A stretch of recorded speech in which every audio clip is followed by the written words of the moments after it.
नमस्कार किसान साथियों, कैसे हैं आप सभी। आशा करते स्वस्थ होंगे, मस्त होंगे, बहुत ही अच्छे होंगे। स्वागत है आपका हमारे यूट्यूब चैनल किसान मीडिया में। और आप देख रहे हैं देश का नंबर 1 चैनल किसान मीडिया।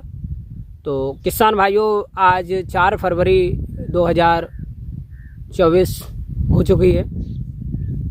तो किसान साथियों, आज मैं आपको फरवरी के माह में एक ऐसी सब्जी के बारे में बताना चाहता हूं जिसमें कि आप फरवरी के माह में लगभग में 50 से 60 दिन के अंतर्गत उस सब्जी की बुवाई करके आप एक बहुत ही अच्छा प्रोडक्शन ले सकते हैं। और उससे जो 50 से 60 दिन के अंतर्गत आप 1 एकड़ में कम से कम 4 से 5 लाख रुपए का प्रॉफिट होगा। तो मैंने सोचा मैं किसानों के हित की बात करता हूं। और चलिए आज मैं आपको उस वीडियो के बारे में विस्तार से बताएंगे और उस सब्जी के बारे में बताएंगे। तो आज मैं आपको बताऊंगा वैगन की खेती के बारे में, जो कि एक बहुत ही ज़्यादा पावरफुल और अच्छी और लोगों को पसंदीदा सब्जी है, जो कि सोलेनेसी क्रॉप की, जैसे कि आप जानते हैं कि आलू है, आलू के बाद मिर्च है और मिर्च के बाद बैगन है और सारी कुछ ऐसी सोलेनेसी वाली क्रॉपें हैं जिसमें कि आप बहुत ही अच्छा कम दिनों में मुनाफा पा सकते हैं। तो किसान साथियों, बने रहें, वीडियो को अंत तक ज़रूर देखें और हमारे यूट्यूब चैनल किसान मीडिया को सब्सक्राइब करें और बेल आइकन की घंटी ज़रूर दबाएं। मैं आपको इसी प्रकार के वीडियो इसी चैनल पर डेली का डेली लाता रहता हूं और हमारा सपोर्ट ज़रूर बनाए रखें। मैं विकास विद्यार्थी। तो आज चलिए वीडियो को करते हैं स्टार्ट। तो वैगन की खेती के लिए किसान साथियों, सबसे पहले आपको एक उच्च जल निकास वाले भूमि का चयन करना होगा, क्योंकि उच्च जल निकास वाली ही भूमि सबसे उपयुक्त तो होती है। क्योंकि जो सोलेनेसी क्रॉपें होती हैं उनमें पानी भराव का सबसे ज़्यादा भयंकर डर रहता है। यदि आपके खेत में जल निकास की सुविधा अच्छी नहीं है तो आपके खेत में जल भराव हो सकता है, जिससे हमारी फसल में गल सकती है और फल प्रोडक्शन में भारी भरकम नुकसान देखने को मिलेगा। फिर उसके बाद में किसान साथियों, आप सूखे खेत में 1-2 जुताइयाँ जरूर करवा दें। 1 जुताइयाँ तो अनिवार्य है। फिर उसके बाद में किसान साथियों, 1 जुताई करा करके आप क्यारियाँ बांट करके उसमें पानी का भरना, मतलब पलेवा करना बहुत ही आवश्यक है। क्योंकि पलेवा करने से जो फर्स्ट वीक में जो पहले खरपतवार आदि हमारे नष्ट हो जाते हैं 50%। फिर उसके बाद में किसान साथियों, हम उसमें यूरिया का वो वर्मी कंपोजिट और यूरिया और फास्फोरस तीनों को मिलाकर पहले हम उसमें डाल देंगे। अब आपको वर्मी जो कंपोजिट होती है वो 1 एकड़ में 2 से 2.5 टन के बीच में डालनी है। फिर उसके बाद में किसान साथी उर्वरक मिला करके हमको बैलों से अच्छी तरीक़ा से जुताई करा देनी चाहिए, जिससे कि हमारी जो उर्वरक होते हैं वो अच्छी तरीक़ा से खेत में मिल जाएं और हमारी फसल क्यारी के लिए मिट्टी भूमि तैयार हो जाए। फिर उसके बाद में किसान साथियों, आपको हाइब्रिड वैरायटियों का चयन करना है। और हाइब्रिड वैरायटियों का चयन बहुत ही अच्छी तरीक़ा और सावधानीपूर्वक करें। जैसे कि ये हो गई है सीड संस्कार। ये जो संस्कार सीड है वो बहुत ही अच्छी है और इस सीड के जो फल होते हैं वो लगभग में 15 से 20 सेंटीमीटर के होते हैं, लंबे सीड होते हैं। फिर उसके बाद में किसान साथियों, आपको हाइब्रिड ही वैरायटियाँ क्यों चयन करना चाहिए, इसका सबसे बड़ा रीज़न होता है किसान साथियों, क्योंकि जो हाइब्रिड वैरायटियाँ हैं उनका फल प्रोडक्शन अच्छा होता है और जो फल होते हैं उनमें चमकीले होते हैं और उनमें जो डिजीज वगैरह होते हैं वो कम ही मात्रा में लगते हैं। लेकिन वैगन में आजकल सबसे ज़्यादा डिजीज लग रहे हैं। अब ये हो गई एक जिंदल वैरायटी, जिंदल।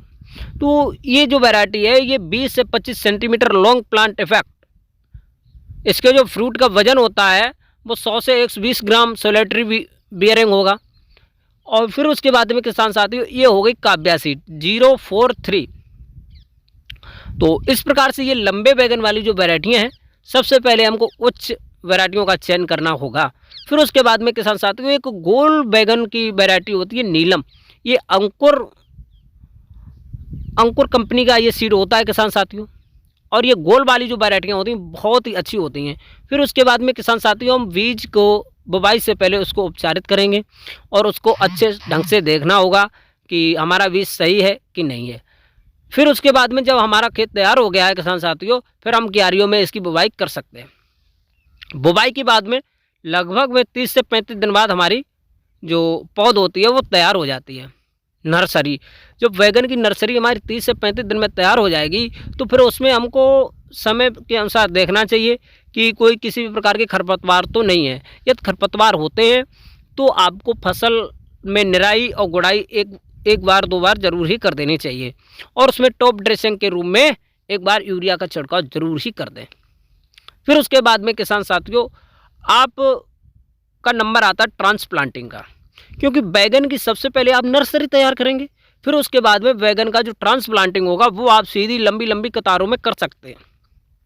आप देख सकते हैं कि जब लाइन बाई लाइन इनका ट्रांसप्लांटिंग होगा तो उसमें जो होता है किसान साथियों आपको मिलेगा फ़ायदा बहुत मिलती है। जब आप फलों की हार्वेस्टिंग करते हैं तो आपको लाइन बाई लाइन मिलता है, और जब आप पानी लगाएंगे तब भी आपको कोई असुविधा नहीं होगी, जब आप निराई गुड़ाई करेंगे तब भी कोई असुविधा नहीं होगी।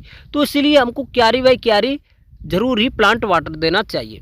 फिर उसके बाद में किसान साथियों हमको 1 से लेकर 2 गुड़ाई और निराई ज़रूर ही कर देनी चाहिए, क्योंकि जो वेजिटेबल क्रॉपें होती हैं उसमें खरपतवार का बहुत ज़्यादा भारी भरकम प्रकोप देखने को मिल जाता है। और किसान साथियों मैं आपको एक बात बता दूं, जो बैगन में हमारे डिजीज लगते हैं उसके ऊपर मैं एक वीडियो ज़रूर ही बना दूंगा, क्योंकि इसमें आपसे बात नहीं कर पाऊंगा, क्योंकि इसमें हम प्रोडक्शन के ही ऊपर बात करूंगा, और डिजीज के ऊपर मैं ऑलरेडी एक वीडियो बना दूंगा आपके लिए। और फिर उसके बाद में किसान साथियों आपकी फसल आती है फ्लावरिंग स्टेज पर। तो फ्लावरिंग स्टेज पे आप देख सकते हैं कि आपको उसमें पानी की व्यवस्था को ज़रूर ही अच्छे से बनाए रखना होगा। आप देख सकते हैं कि छोटे छोटे फल लगने लगे हैं, और इस टाइम पर जो सबसे ज़्यादा प्रकोप होता है पानी का, और बारिश नहीं होनी चाहिए। बारिश अगर हो जाए तब भी कोई ज़्यादा फर्क वैसे तो पड़ जाता है, लेकिन हमारी रखवाली के अनुसार नहीं पड़ेगा। फिर उसके बाद में किसान साथियों धीरे धीरे फल बड़े होने लगते हैं। लगभग में ट्रांसप्लांटिंग के बाद में 60 से 65 दिन में हमारे फल तैयार होने लगते हैं, और आपको बीच बीच में खेत की निगरानी रखवाली अच्छी तरीक़ा से करनी होगी। और आप देख सकते हैं कितने सुंदर और अच्छे फल हैं। धीरे धीरे जब वो तैयार होने लगते हैं तो खेत के आसपास हमको बीच में हमको वर्मी कंपोजिट बीच में हम प्लांट बाय प्लांट ज़रूर रख देना चाहिए, और उसमें आप DAP मिला सकते हैं। और आप जो ये देख सकते हैं कितना अच्छा प्रोडक्शन आपको दिखाई देगा। तो अब यदि आप खेती की जो बैगन की खेती है वो अच्छी तरीक़ा से कर रहे हैं तो इसके लिए आपको बहुत ही अच्छा प्रोडक्शन देखने को मिल जाएगा, और किसी भी प्रकार की भूल नहीं करें, और आपको खेती में बहुत ही अच्छा मुनाफा मिलेगा किसान साथियों। और हमारे जो मैं ये वीडियो बनाता हूँ इसमें किसी भी प्रकार की यदि त्रुटि पाई जाए तो आप कमेंट करके हमको बता सकते हैं कि भाई आपको इस टॉपिक पे वीडियो बनाना ही चाहिए, और मैं उसी टॉपिक पे वीडियो बनाऊंगा। और कमेंट में हमसे पूछते भी रहना चाहिए आपको, और हमसे जुड़े रहें और हमारा सपोर्ट ज़रूर बनाए रखें, क्योंकि मैं किसानों के हित की बात करता हूं। फिर उसके बाद में किसान साथियों जब आपकी फसल हार्वेस्टिंग के लिए हो जाती है, लगभग में 60 से 65 दिन में आपको हार्वेस्टिंग करने को मिल जाएगी। तो उस टाइम पे मार्केट में भाव मिलता है, जो बैगन का भाव होता है किसान साथियों लगभग में 70 से 80 रुपये प्रति केजी के हिसाब से मार्केट में भाव मिल जाता है। अब आपको मैं ये बता दूं कि 1 एकड़ में आपकी 20 से 25 टन जो इसकी हार्वेस्टिंग के बाद में फल प्रोडक्शन देखने को मिल जाता है, और इससे आप अच्छी अर्निंग देखने को मिल जाती है किसान साथियों। और इसी प्रकार के वीडियो देखने के लिए हमारे यूट्यूब चैनल किसान मीडिया को सब्सक्राइब करें, और बेल आइकन की घंटी दबाएं, और कमेंट करना बिल्कुल ही ना भूलें, और अपने साथी किसान भाइयों के पास में शेयर करें, तो ताकि आप उनको भी यही शुद्ध जानकारी मिल सके। तो अब आज का वीडियो यहीं पे समाप्त करते हैं। वीडियो में लाइक कमेंट शेयर ज़रूर करें, और अब मिलते हैं हम आपको एक नई और नेक्स्ट वीडियो में। आज के लिए जय हिंद, जय भारत,